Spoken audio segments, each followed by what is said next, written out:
नमस्कार दोस्तों, स्वागत है आप सभी का डेटा फर्स्ट यूट्यूब चैनल पर। इस वीडियो में हम बात करेंगे 9000 पदों पर नई एलटी ग्रेड शिक्षक भर्ती के बारे में, साथ ही एलटी ग्रेड शिक्षक भर्ती के विज्ञापन को लेकर।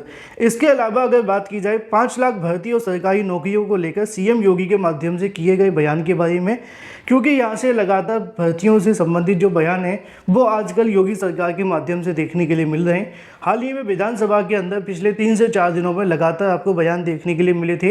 एक बार फिर से सीएम के माध्यम से यहाँ से जानकारी दी गई है और सीएम ने यह भी कहा है कि 5 लाख भर्ती, बेरोजगारी खत्म। समझते हैं डिटेल में, साथ ही शिक्षा मित्रों के बारे में बात की जाएगी। वीडियो को लाइक कर दें, साथ ही शेयर कर दें और चैनल को सब्सक्राइब करना बिल्कुल ना भूलें।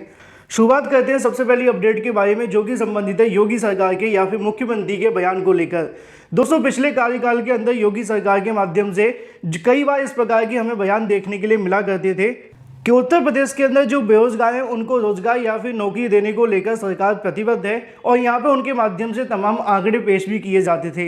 लेकिन अब सरकार के माध्यम से दिए जाने वाले बयान काफ़ी अलग हैं। सरकार की तरफ से जानकारियाँ दी जा रही हैं उत्तर प्रदेश के अंदर बेरोजगारी को लेकर और बार बार इस प्रकार के दावे किए जा रहे हैं कि यहाँ से जो बेरोजगारी है वो अब अंतिम चरणों में आ चुकी है उत्तर प्रदेश के अंदर। बाकी इसको लेकर आप कितना सहमत है वो तो कमेंट करके बता ही देंगे, क्योंकि उत्तर प्रदेश के अंदर बेरोजगारी नहीं, पूरे देश के अंदर ही बेरोजगारी बढ़ती हुई दिखाई दे रही है। लगातार टेट सीटेट के नोटिफिकेशन जारी होते हैं। 10 से 15 लाख अभ्यर्थी उसके अंदर आवेदन करते हैं। पास होने वाले छात्रों की 2 से 3 लाख संख्याएं होती हैं और बार बार बेरोजगार होकर वो सर्टिफिकेट लेकर बैठ जाते हैं। हर साल बीएड, बीटीसी, ग्रेजुएशन करने वाले अभ्यर्थियों की संख्या बढ़ती हुई दिखाई दे रही है। लेकिन अगर बात की जाए भर्तियों को लेकर तो उनके रास्ते नहीं खुल पा रहे। फिलहाल सीएम योगी के माध्यम से दिए गए बयान को आप सुने, क्योंकि हाल ही में छात्रों के माध्यम से प्राथमिक शिक्षक भर्ती को लेकर चुनाव से पहले काफ़ी ज़्यादा मुद्दे को वायरल कराने का प्रयास किया गया था। विपक्ष के माध्यम से भी नई प्राथमिक शिक्षक भर्ती के मुद्दे को लेकर लगातार मुद्दा वायरल करने का प्रयास हुआ। उन्होंने अपने हर एक भाषण के अंदर प्राथमिक शिक्षक भर्ती को उठाया।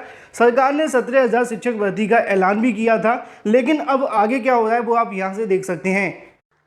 उत्तर प्रदेश ने 2017 में अपनी औद्योगिक निवेश और रोजगार प्रोत्साहन नीति लागू की थी और इसके साथ ही हम लोगों ने प्रदेश में इन्वेस्टमेंट फ्रेंडली 20 सेक्टोरियल पॉलिसीज को भी हम लोगों ने उद्यमिता, इनोवेशन और मेक इन इंडिया की तर्ज पर आगे बढ़ाने का कार्य किया।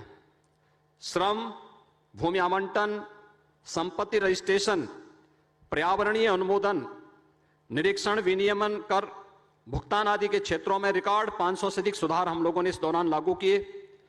40 विभागों के 1400 से अधिक जो कॉम्प्लायंस थे उन्हें हम लोगों ने समाप्त किए। Digital single window clearance platform निवेश मित्र के रूप में 29 विभागों की 349 सेवाएं आज इन्वेस्टर्स को यूपी में ऑनलाइन प्राप्त हो सकती हैं। मेगा एवं उससे उच्च श्रेणी के उद्योगों को आवेदन करने के 15 दिन के भीतर भूमि प्रदान करने का प्रावधान भी हम लोगों ने इस व्यवस्था के साथ लागू किया। और साथ ही साथ प्रदेश में हम लोगों ने इस दौरान प्रदेश के अंदर जो निवेश फ्रेंडली माहौल बनाने, कानून व्यवस्था को बेहतर करने, परंपरागत उद्यम को आदरणीय प्रधानमंत्री जी के मार्गदर्शन में 1 डिस्ट्रिक्ट 1 प्रोडक्ट के माध्यम से आगे बढ़ाने का जो कार्य किया, 1,61,00,000 से अधिक युवाओं को हम लोगों ने प्रदेश में निजी क्षेत्र में रोजगार सृजन की दिशा में मदद करने में भी सफलता प्राप्त की। और केंद्र और राज्य सरकार की जो विभिन्न प्रकार की उन योजनाओं से जो आर्थिक स्वावलंबन का मार्ग प्रशस्त करती हैं, 60 लाख ऐसे हमने परंपरागत उद्यमियों को भी इस योजना के साथ जोड़ा।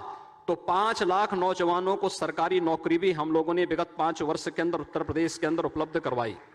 और इसी का परिणाम है कि आज उत्तर प्रदेश में जो अनएम्प्लॉयमेंट रेट है वो 18% से घट करके 2.9% रह गई है।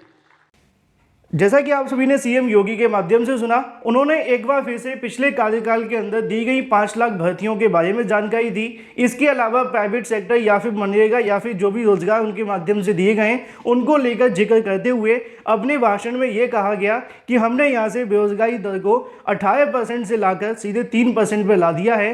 2.9% की बात की जा रही है। मतलब सरकार ये कहना चाहती है कि उन्होंने सिर्फ 5 लाख भर्ती के माध्यम से उत्तर प्रदेश की लगभग जो आपकी बेरोजगारी है वो खत्म कर दी गई है, जो कि 5 लाख भर्ती पिछले 2017 से लेकर 21 के बीच में देखने के लिए मिली थी। अभी 2022 के अंदर ना तो कोई ज़्यादा भर्तियां निकली हैं और ना ही किसी भर्ती को नियुक्तियां देखने के लिए मिली हैं।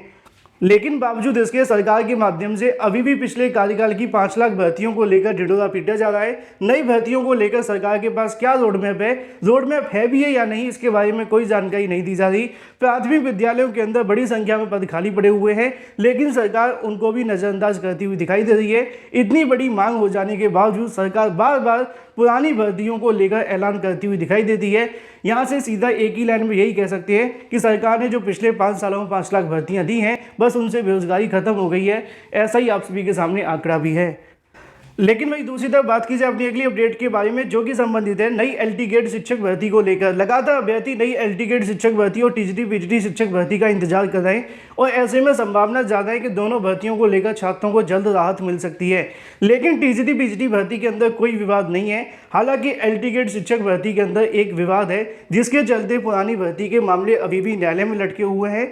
लेकिन वहीं दूसरी तरफ नई एलटी गेट शिक्षक भर्ती का विज्ञापन जारी करने को लेकर समकक्ष योग्यता का निर्धारण नहीं हो सका है।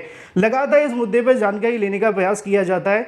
यूपीपीएससी के अधिकारियों से जानकारी लेने का प्रयास हुआ कि नई एलटी गेट शिक्षक भर्ती के बारे में उन्होंने पिछले सप्ताह जानकारी दी थी कि विज्ञापन को लेकर लगभग सभी तैयारियां पूरी कर ली गई हैं और एलटी गेट शिक्षक भर्ती को लेकर शिक्षा निदेशालय की तरफ से रिक्त पदों के अध्याचन भी उनके पास प्राप्त हो चुके हैं। तो क्या नई एलटी गेट शिक्षक भर्ती की प्रक्रिया अभी आगे बढ़ी है या फिर वहीं की वहीं लटकी हुई है?